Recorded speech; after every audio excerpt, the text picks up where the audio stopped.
Il y a des campagnes de crowdfunding qui avancent tranquillement, et puis il y a des campagnes qui déclenchent une vraie dynamique collective. Aujourd'hui, nous allons analyser une campagne menée par une association qui a permis de collecter 15 000 euros en seulement 15 jours et grâce à 42 donateurs. Sur les petites pierres, une campagne met en moyenne 40 jours pour atteindre son objectif de collecte de dons. Ici, la levée de fonds a été près de 3 fois plus rapide. Mais attention, ce n'est ni un coup de chance, ni une énorme communauté, ni une recette magique. C'est une méthode. Dans cette vidéo, nous vous proposons une analyse de cas concrète pour comprendre ce qui a été fait avant la campagne, ce qui a été activé pendant et ce qui a été travaillé après. L'objectif, vous aider à réussir votre propre campagne de crowdfunding. Allez, regardons cela ensemble.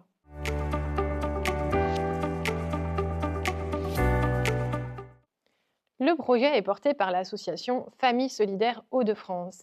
Elle développe des habitats partagés et accompagne des personnes en situation de fragilité. Le projet, c'est une colocation solidaire de 300 mètres carrés pour 8 personnes atteintes de maladie d'Alzheimer. Ici, le projet est très bien présenté. Il y a des photos du lieu et des bénéficiaires, un concept clair, c'est ni une EHPAD ni un isolement à domicile, un budget détaillé, on voit clairement le montant total du projet de plus de 71 000 euros et un reste à financer qui est de 15 000 euros. Pour un donateur, tout est clair et en crowdfunding, la clarté est essentielle. Autre levier fort de crédibilité, la vidéo de présentation. Gardez en tête qu'une majorité de visiteurs préfèrent découvrir un sujet au travers d'une vidéo plutôt que d'un texte. Et ici, en plus, il s'agit d'un reportage de France 3 Régions. Pourquoi c'est puissant? Parce qu'un média reconnu agit comme un tiers de confiance. Il rassure, il crédibilise, il montre que le projet est sérieux. Le succès de cette campagne se joue avant le lancement. L'association prend le temps de comprendre les mécanismes du crowdfunding, travailler son récit, structurer ses messages et préparer sa stratégie de communication. Le projet est déposé en amont, l'équipe participe à des webinaires, échange avec l'équipe Les Petites Pierres. Résultat, le lancement n'est pas improvisé. Avant l'ouverture de la campagne, l'association active son premier cercle. Le message est simple, un projet important arrive bientôt.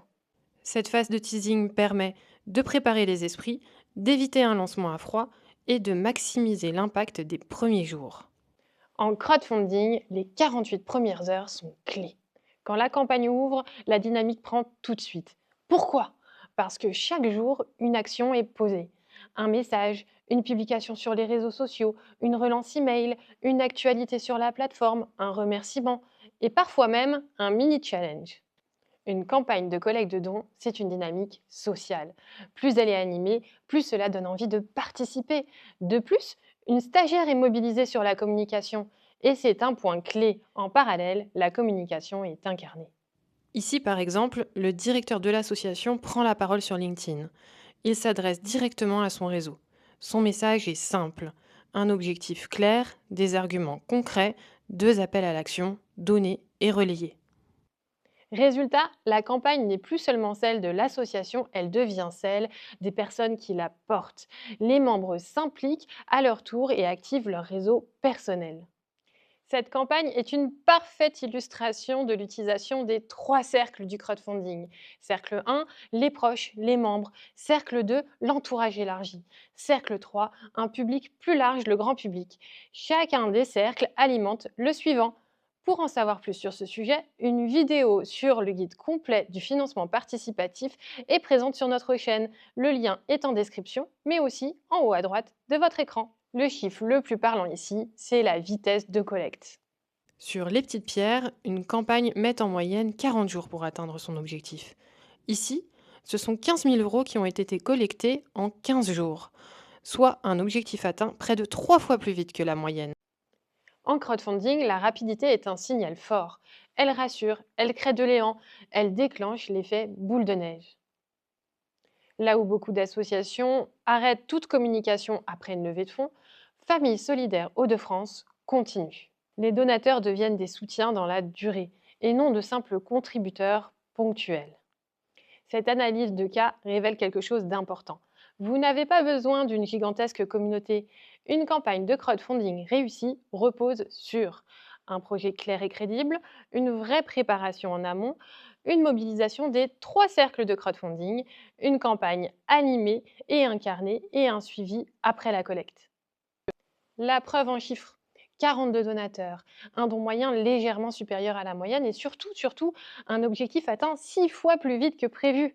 Le crowdfunding, c'est pas une question de chance, c'est une question de méthode. Et si cette association a pu transformer une collecte de dons en levée de fonds réussie, alors vous aussi vous pouvez le faire avec les bonnes astuces de crowdfunding. Si cette vidéo vous a aidé, alors n'hésitez pas à la liker, la partager et vous abonner à notre chaîne. Et retrouvez aussi toutes nos ressources sur lespetitespierres.org. Merci à vous et à très vite.